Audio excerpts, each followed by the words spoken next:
Good morning. Thanks for tuning in to the OHSU Effect Inside Health and Science. I'm Lacey Evans. Today we're going to learn about a variety of topics, including how to identify child sex abuse and how you can protect your children. We'll also hear about Brain Awareness Season and what OHSU is doing to mark the event. And a doctor joins us to discuss Miratherapy. It's actually pretty amazing how such a very simple process can manipulate the brain. But first, we're going to talk about chronic pain. And joining me now is Dr. Pam Kirwin, a chronic pain specialist at OHSU, and she's also the director of the Westside Pain Center. Good morning. Good morning. Okay, first, let's start with your background at OHSU. What is chronic pain and how do you help those people? So my background is I'm an anesthesiologist, and people who treat pain tend to be anesthesiologists, neurologists, or physiatrists.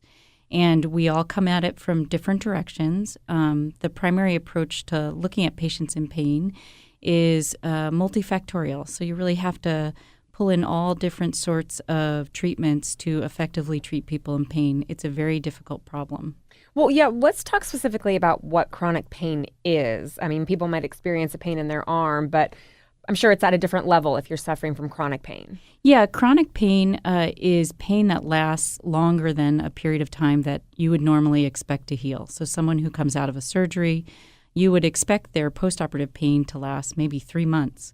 But if it goes beyond then the physician starts to question why that's occurring.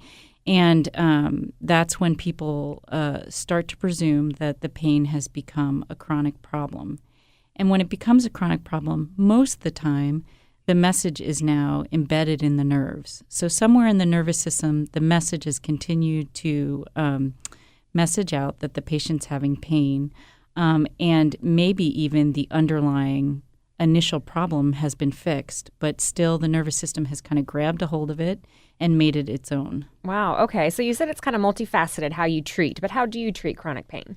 So the way we treat it is we will look at medications, we look at lifestyles, we look at things like introducing physical therapy and physical activity, including exercise, as well as pain psychology and things like mirror box therapy, one of the other topics you're discussing today. What about drugs? Do you use drugs here at all? We do use drugs, and it's interesting. Most people, when they come into our office, they think that the primary treatment, drug treatment for pain is an opioid. An opioid is a overarching term that describes medications like Vicodin or Percocet. Those are the common things, OxyContin, oxycodone. But really, many pain disorders are more effectively treated by drugs that target the nervous system. So things that are used to treat seizure or depression treat nervous system disorders, and they seem to treat pain more effectively. Are there side effects here? There can be side effects. Many of the drugs that work centrally, and when I say centrally, I mean in the central nervous system, they can affect your ability to stay awake. They can affect your ability to think straight.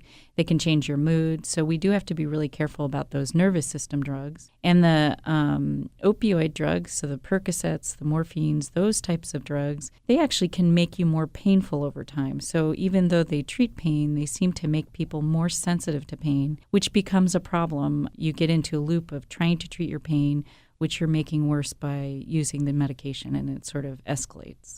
Let's talk more about the drugs that actually target the central nervous system. I mean, how does that affect the patterns or activities in the brain? Some of the drugs, especially when you look at antidepressants, are a really great combination for pain because they treat the pain, so we think, maybe they're slowing down the messaging or decreasing the intensity of the pain message in the brain. But also they treat a patient's depression, which seems to be fundamentally linked to their pain experience. And so it sort of is a twofer. And then the other drugs, they just seem to decrease the intensity of the burning and itching, other kind of annoying and constant reminders of the pain. So things like the anti-seizure drugs do that. Well, because I want to follow up on something that you mentioned earlier, that the nervous system kind of thinks that there is still pain going on there.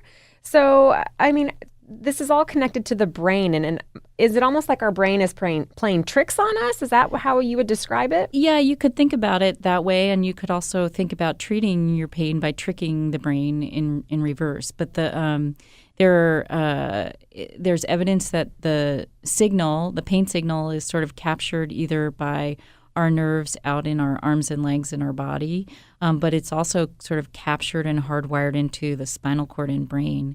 And when we look at brains that are having pain, we can actually use this type of imaging called functional MRI, which looks at the brain and how the brain is actually working.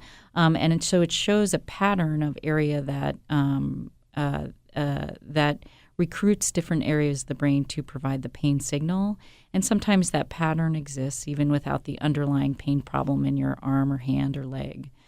And there was a study out recently about women versus men in terms of feeling pain, and apparently women feel more pain than men. Is that correct? Yeah, and that's probably our experience too in the clinic. I mean, we usually, patients that report pain tend to be women. Women are more expressive beings, so they definitely are more willing to express their pain and more likely to end up in a pain physician's office by discussing those complaints with their doctors.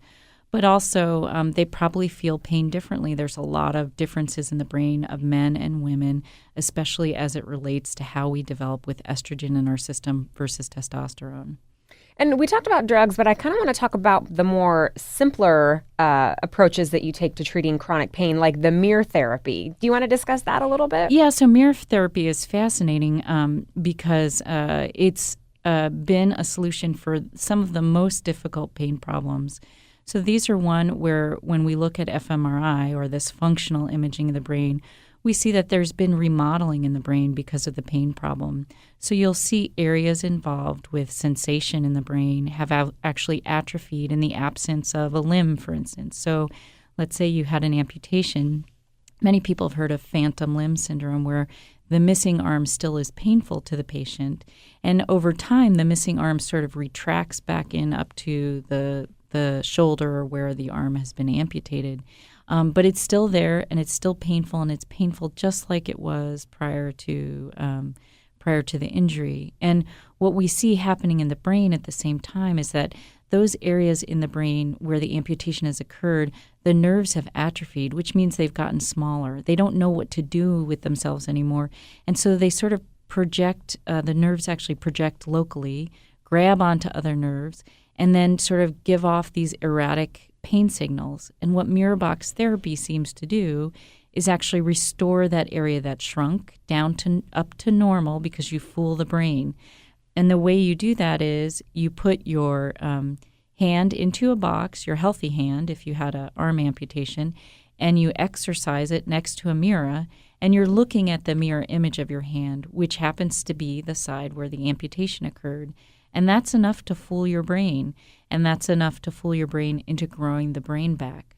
And so when the brain grows back and it has a job like giving the arm sensation and giving the arm movement, even if it's a mirror arm, the brain's happier, and it results in the most significant decrease in pain. Yeah, it is really fascinating. And Dr. Beth Darnell is going to join us in the next segment to talk more about her research on that subject. But I wanted to talk more about this link in the brain between pain and depression. Can you see that in the brain on MRIs? Definitely. It seems like as people bridge from acute pain, what we describe as acute pain, which is recent onset pain or pain due to an injury during the time which you would expect, to chronic pain past the time where you would expect that pain to be there, that there's a fundamental change in the signal in the brain.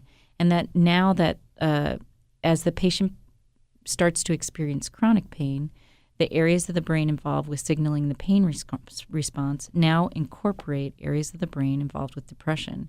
And so all these areas involved with mood are then brought into the pain response. And every time the pain signals, that level of distress is registered in the brain, and that results in depression. What do you tell people who have maybe used pain drugs and they aren't working? So there are a lot of interesting alternatives to help with pain. When you're talking about that brisk response in the brain where it incorporates pain and depression, we use our pain psychologists to help sort of separate out that feeling of distress with the feeling of pain. And Eastern medicine probably looks at this type of topic more closely. You know, they have a lot of people who do meditation and other things, and they're able to do painful things like walk over hot coals, probably by separating out that experience of distress from the experience of pain. And we see patients effectively learn that through our pain psychology.